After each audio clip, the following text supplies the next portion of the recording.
warahmatullahi wabarakatuh. Perkenalkan, nama saya Novia F. Nur Nasution dengan NPM 18140025 dari Prodi Pendidikan Guru Sekolah Dasar semester 6A.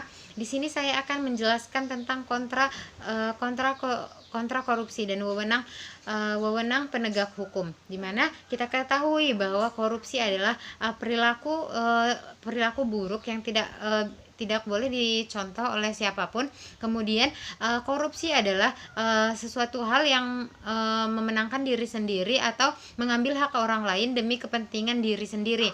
Kemudian di sini saya akan menjelaskan tentang wewenang KPK dan penegak hukum dalam melaksanakan tugas dalam pencegahan korupsi. Di mana yang pertama, wewenang KPK dinyatakan dalam Undang-Undang Nomor 30 Tahun 2002 tentang Komisi Pemberantasan Korupsi, Tindak Pidana Korupsi. KPK diberi amanat untuk melakukan pemberantasan korupsi secara profesional, intensif, dan berkesinambungan.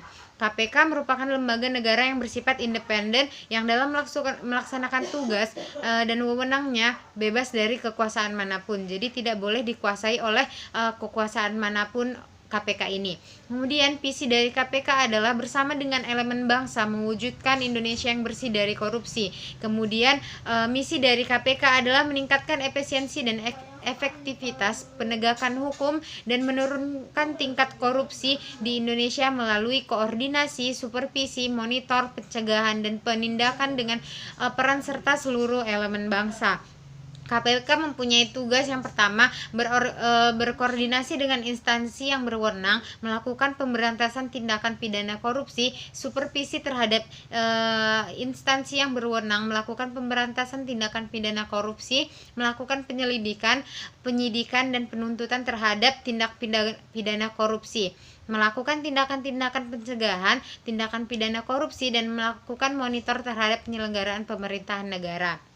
Baiklah, di sini saya akan menjelaskan yang selanjutnya, yaitu tentang wewenang dari penegak hukum, di mana lembaga penegak hukum terdiri dari yang pertama yaitu kepolisian. Menurut Undang-Undang Nomor 2 Tahun 2002 tentang Kepolisian Negara Republik Indonesia, di dalam pasal 5 ayat 1, Kepolisian Negara Republik Indonesia merupakan alat negara yang berperan dalam memelihara keamanan dan ketertiban masyarakat.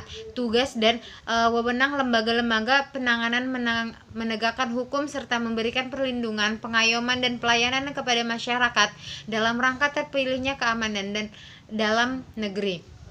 Kemudian fungsi-fungsi negara, fungsi-fungsi kepolisian. Yang pertama yaitu menegakkan hukum, memberikan perlindungan, pengayoman, melaksanakan pengaturan, penjagaan, pengawalan, dan patroli terhadap kegiatan masyarakat. Namun di sini saya akan menjelaskan tentang signifikannya tugas dan tanggung jawab polisi dalam tindakan korupsi sebagai penyidik. Yang pertama yaitu sebagai penyidik, dan tanggung jawab polisi dalam tindakan korupsi adalah sebagai penyidik telah diatur dan dijelaskan dalam Undang-Undang Nomor 8 Tahun 1981 tentang KUHP dan Undang-Undang Nomor 2 Tahun 2002 tentang Kepolisian Negara Republik Indonesia, pasal 4 sampai pasal 9 di dalam KUHP menguraikan tentang penyidik adalah pejabat Kepolisian Negara Republik Indonesia yang mempunyai tugas dan tanggung jawab melakukan penyidikan sampai penyerahan berkas perkara untuk semua tindakan pidana dan terjadi termasuk tindakan pidana korupsi dan tata cara dalam melaksanakan tugas di dalam Undang-Undang Nomor 2 Tahun 2002 tentang Kepolisian Negara Republik Indonesia. Telah diuraikan juga mengenai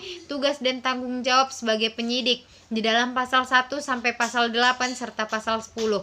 Pasal 14 huruf G menyatakan dalam tugas dan tanggung jawab penyidik berpedoman pada KUHP. Kemudian yang selanjutnya penegak hukum yang menangani tentang korupsi, yaitu yang kedua selanjutnya setelah kepolisian, yaitu kejaksaan.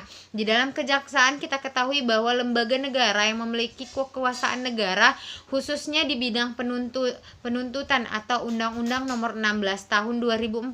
Sedangkan yang dimaksud jaksa adalah pejabat fungsional yang diberi wewenang oleh undang-undang untuk bertindak sebagai penuntut umum dan pelaksanaan keputusan pengadilan yang telah memperoleh kekuatan hukum tetap serta wewenang lain berdasarkan undang-undang. Dalam hal penanganan tindakan pidana korupsi, Kejaksaan berpedoman pada yang pertama yaitu Undang-Undang Nomor 16 Tahun 2004 tentang Kejaksaan Republik Indonesia. Yang kedua, Pasal 91 Ayat 1 KUHP mengatur tentang wewenang kejaksaan untuk mengambil alih berita acara pemeriksaan. Di dalam pasal 284 ayat 2 KUHP menyatakan dalam waktu 2 tahun setelah undang-undang diundang-undangkan, maka terhadap semua perkara diberlakukan ketentuan undang-undang ini dengan pengecualian untuk sementara mengenai ketentuan khusus acara pidana sebagaimana tersebut pada undang-undang tertentu sampai ada perubahan dan atau dinyatakan tidak berlaku lagi. Kemudian penegak hukum yang selanjutnya yaitu KPK, yaitu Komisi Pemberantasan Korupsi seperti yang dijelaskan pada penjelasan yang pertama tadi. KPK adalah lembaga negara dalam melaksanakan tugas dan wewenangnya bersifat independen dan bebas dari pengaruh kekuasaan manapun.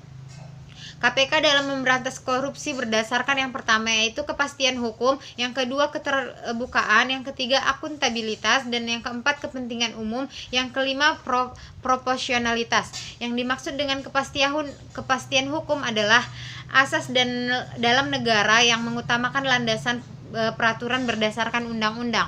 Yang kemudian asas keterbukaan adalah asas yang membuka diri terhadap hak masyarakat untuk memperoleh informasi yang benar, jujur, dan tidak diskriminatif tentang kinerja Komisi Pemberantasan Korupsi dalam menjalankan tugas dan fungsinya. Kemudian asas kepentingan umum adalah asas yang mendahulukan kesejahteraan umum dengan cara yang aspiratif, akomodatif, dan selektif.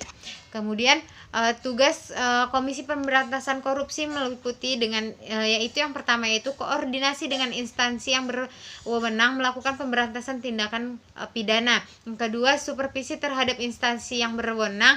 Yang ketiga, melakukan penyelidikan, penyidikan, dan penuntutan terhadap tindakan pidana korupsi. Yang keempat, melakukan tindakan-tindakan pencegahan tindakan pidana korupsi. Dan yang kelima, melakukan monitor terhadap penyelenggaraan pemerintahan negara dalam melaksanakan tugas koordinasi Komisi Pemberantasan Korupsi yang berwenang. Yang pertama, mengkoordinasikan penyelidikan, penyidikan, dan penuntutan tindakan pidana korupsi. Yang kedua, menetapkan sistem pelaporan. Dan yang ketiga, meminta informasi tentang kegiatan pemberantasan korupsi kepada instansi yang terkait. Mungkin cukup sekian yang dapat saya jelaskan mengenai tentang wewenang penegak hukum di Indonesia mengenai tentang korupsi. Cukup sekian. Assalamualaikum warahmatullahi wabarakatuh.